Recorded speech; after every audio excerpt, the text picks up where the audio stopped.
Well, it's June 1st. If you're an American who doesn't live in a box, you know what that means. Pride Month is upon us. I wanted to take the opportunity to launch a podcast. My plan is to release a new episode every day or two throughout the month, so I'll try to keep them on the shorter end.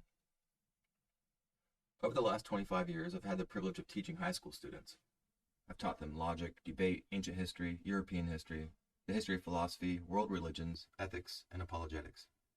I first started thinking about ideas and their influence on culture back in the early 90s. One of the ideas that I've been most interested in is what we might call, for lack of a better term, LGBTQism. Some call this the sexual revolution, but I think that term's a little too narrow. As the T and the Q and other letters indicate, it's also a gender revolution. In later episodes, I'll explain the vital role that feminism played in this revolution. It should really be called FLGBTQ, but that rolls off the tongue even less. I will simply call it Pride. Though many date Pride to the 1950s and 60s, it really goes back to the late 18th century Enlightenment in Europe. I plan on explaining that early history in later episodes. One of the things that most fascinates me about the movement is the speed with which it took over the nation. When I was born in 1971, most states still had sodomy laws that classified homosexuality as a felony, as a crime against nature. In fact, all of them did until the early 1960s or so. It was not until the 2000s that the states as a whole repealed them. Similarly, when I was born, the American Psychological Association called homosexuality a sociopathic personality disturbance and a sexual deviation. As for the churches, none of those confessing the authority of the Bible would have shrunk from calling it a sin. In the 50 years between 1971 and 2021, homosexuality went from being seen as sinful in the eyes of the church, mentally ill in the eyes of psychologists, and criminal in the eyes of the state, to being viewed as morally praiseworthy, psychologically healthy, and governmentally promoted. Having lived through much of the revolution, I'm obviously more sensitive than my students to how recent it all is. I can still remember when, in the early 90s, I applied to the Navy. There was a form that asked if you were gay. President Clinton's new policy of don't ask, don't tell was so recent that they had to black it out with a Sharpie. The young men and women I'm teaching now have grown up on the other side of the revolution. They've been normalized into it. For many, it's just a given, just a fact of life. They don't even think to question it. However, I have noticed what appears to be a growing skepticism toward the ideas and practices of Pride, especially among my male students. Having been red-pilled with respect to feminism, they're beginning to challenge the validity of gay and trans perspectives. As I'm sure you know, Trump's election has created some blowback for the trans community. Evidence suggests that this could carry over to gays as well. Leaders in the movement have expressed concern about losing some of the social and political capital they've accrued over the last several decades. Will Obergefell, for example, be overturned? Some are confident that the gains of the gender and sex revolution are here to stay. They might very well be right. But there are grounds for questioning this. That will be the focus of my next episode. I want to start, though, by asking a question. To what extent was the rapid success of the movement rooted in emotion rather than reason? To what degree was it due to social and psychological pressures rather than logical argument and solid evidence? I began to ask this question after I noted a pattern in the way some people defended Pride. For example, I found that one of the most common reasons was the simple fact that people had gay or trans family members or friends. They found it difficult to believe that people they know and care about could be doing something wrong. So many of them are kind, funny, down-to-earth, law-abiding citizens who are just like them in most every other way. What's odd about this response, though, is that it has nothing to do with whether the claims of Pride are true or reasonable. It has nothing to do with whether the gay and trans lifestyle is morally permissible or socially beneficial. Mormons are some of the nicest people you'll ever meet. Does that mean Mormonism's true? I'm sure there are plenty of polygamous and incestuous couples and minor attracted people who are otherwise normal, decent, productive people who do a lot of good for society. But of course, none of that's irrelevant to whether it's okay for a man to have multiple wives, or for a mother to have consensual sex with her adult son, or with whether a 25-year-old may have sex with a 15-year-old. There are many other forms of paraphilia, which I'll spare you from thinking about, but I'm sure that in every single case there are plenty of practitioners who would make for a great friend, colleague, teammate, or what have you. But so what? It just doesn't have anything to do with the ethical and legal questions of whether we should allow such behaviors. How is it then that so many people fall prey to this experiential and emotional reasoning when it comes to gays and trans people? This got me wondering more about what's actually motivating the acceptance of pride in our culture. According to recent polls, the majority of Americans appear to be resigned to the sexual revolution. They either favor it or, at least, have no serious objections to it. They are happy with the status quo. My question, though, is to what extent have these people getting polled, formed their beliefs on the basis of scientific and philosophical argument? After all, there was a time, not long ago, when most people believed, also on the basis of arguments, that the pride lifestyle was profoundly immoral and socially destructive. I'll explore those reasons in subsequent episodes. My question for now, though, is to what extent were those anti-pride arguments actually refuted? To what extent were they displaced by better arguments for pride? Was the Pride Revolution an Apollonian victory of reason, or was it a Dionysian descent into irrationality? In November 1987, an article appeared in Guide magazine entitled The Overhauling of Straight America. It set out a variety of sub-rational tactics for how to recondition Americans into accepting pride. Here are some of the headings in the article. Talk about gays and gayness as loudly and as often as possible. Portray gays as victims, not as aggressive challengers. Give protectors a just cause. Make gays look good. Make the victimizers look bad. The article goes on to talk about the use of visual and print media to propagandize Americans. It stresses the importance of optics, of slogans, of drilling ideas into the people's minds by sheer force of repetition. It uses Pavlovian psychological theory and the power of habit and of positive and negative associations to retrain the brain. It emphasizes the heart-tugging force of personal testimonies from gays and trans people in order to make them more relatable and to generate more empathy for their experience. Perhaps the overarching strategy in the article, though, is to desensitize the public to the LGBTQ lifestyle. The goal, in short, was to normalize it. As the French philosopher Montaigne once argued, custom is the empress of the world. There's virtually nothing that a society cannot become comfortable with as long as they are forced to get used to it. Just think of slavery and Jim Crow.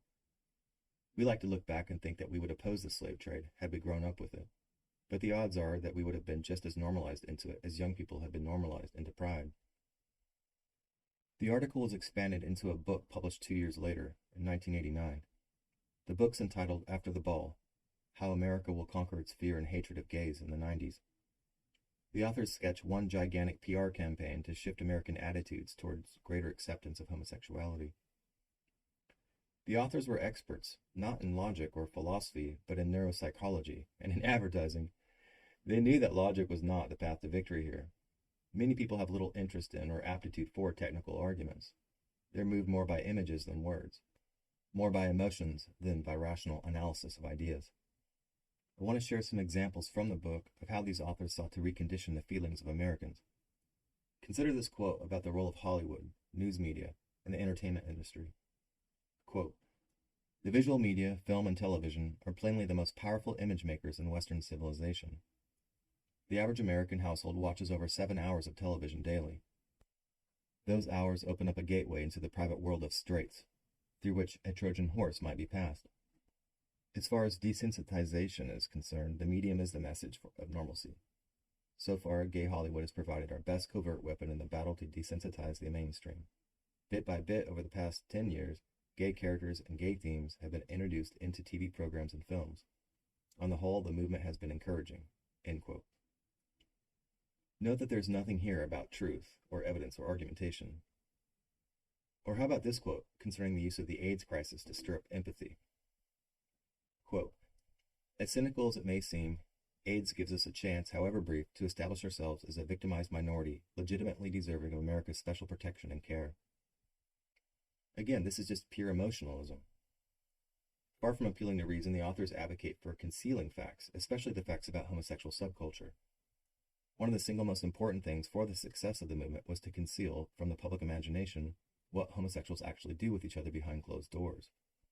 The authors knew they had to portray homosexuality as a more platonic friendship between people who cared about each other. The authors put it this way, quote, "In the early stages of the campaign, the public should not be shocked and repelled by premature exposure to homosexual behavior itself. Instead, the imagery of sex per se should be downplayed, and the issue of gay rights reduced as far as possible to an abstract social question." End quote. This policy of concealment was carried further. Americans could not be allowed to know that the cause of pride was tied, historically and philosophically, to the cause of MAPS, that is, to minor attracted persons, otherwise known as pedophiles. As I'll explain in later episodes, the arguments used by the gay liberation proponents were virtually identical to the ones used by MAPS. The propagandists for gay liberation were trying to move the Overton window only slightly further left. The Overton window determines the degree to which a society is ready to entertain or accept new ideas and practices and policies, particularly controversial ones. By the late 1980s, it appeared that a critical mass of Americans might have been willing to consider the possibility of embracing gays, but they certainly were not yet ready to embrace MAPS. The window was nowhere close enough for that. Here's how the authors put it. Quote, groups on the farthest margins of acceptability, such as NAMBLA, North American Man-Boy Love Association, must play no part at all in such a campaign. Suspected child molesters will never look like victims. Another sub-rational tactic to move Americans was to humiliate and demonize religious opponents. The authors suggested using visual media to portray these people as hateful and as idiotic, and to portray gays in contrast as wholesome and innocent victims. Here's how the authors describe the use of this ad hominem tactic to win over television viewers. Quote, for several seconds, an unctuous, beady-eyed Southern preacher is shown pounding the pulpit in rage against those perverted, abominable creatures. While his tirade continues over the soundtrack, the picture switches to heart-rending photos of badly beaten persons, or of gays who look decent, harmless, and likable. And then we cut back to the poisonous face of the preacher. The contrast speaks for itself. The effect is devastating. All in all, there is very little in this manual for cultural transformation that could be considered rational in the sense of well-reasoned, fact-based argument. Perhaps the closest thing we get to it is the claim that people are born gay. But even here, the point is not actually to prove the claim, but to sloganize it, to drill it, to cause people to subconsciously absorb it and to automatically repeat it, somewhat like a parrot. The authors put it this way, quote, for all practical purposes, gays should be considered to have been born gay, even though sexual orientation for most humans seems to be the product of complex interaction between innate predispositions and environmental factors during childhood and early adolescence. To suggest in public that homosexuality might be chosen is to open a can of worms labeled moral choice and sin, and to give religious intransients a stick to beat us with. In my discussions with people about the Born This Way slogan, I found that few have any clear idea of what it actually means, or whether it's true, or how to prove it, or, perhaps most importantly, whether it implies anything of moral significance. But none of that seems to matter as long as they believe it's true, and as long as they believe that it proves something. I will try to demonstrate in later episodes that the Born This Way argument is surprisingly weak. In fact, early advocates of homosexuality in the 19th century warned their followers against using it. You'll see why later. But hopefully this gives you a better idea of what I mean by my earlier question of whether the LGBTQ revolution is due more to mass psychological manipulation than to rational argument. Many years ago, I took my high school seniors to the Holocaust Museum in Washington, D.C. There was one exhibit there on Nazi propaganda. The museum defined propaganda as, quote, biased information designed to shape public opinion and behavior. It documented all the different ways that the Third Reich tried to conform German minds to the party line. It was based on the study of mass psychology.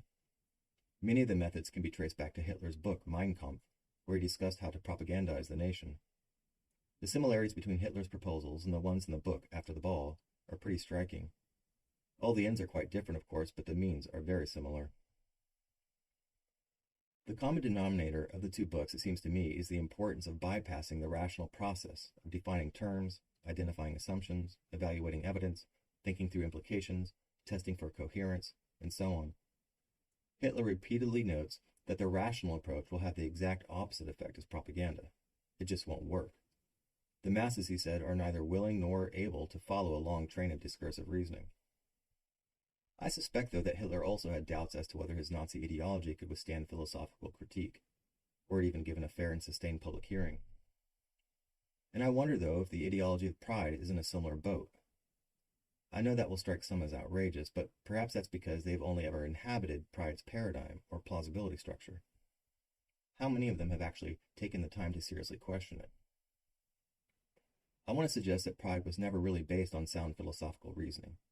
It was due more to a brilliant, very well-funded, and highly organized campaign to alter the attitudes of Americans. Let's just say for now, if only for the sake of argument, that what I'm saying is basically right. What does it really matter? Well, it would mean at the very least that the movement is pretty vulnerable, more vulnerable than one might initially think.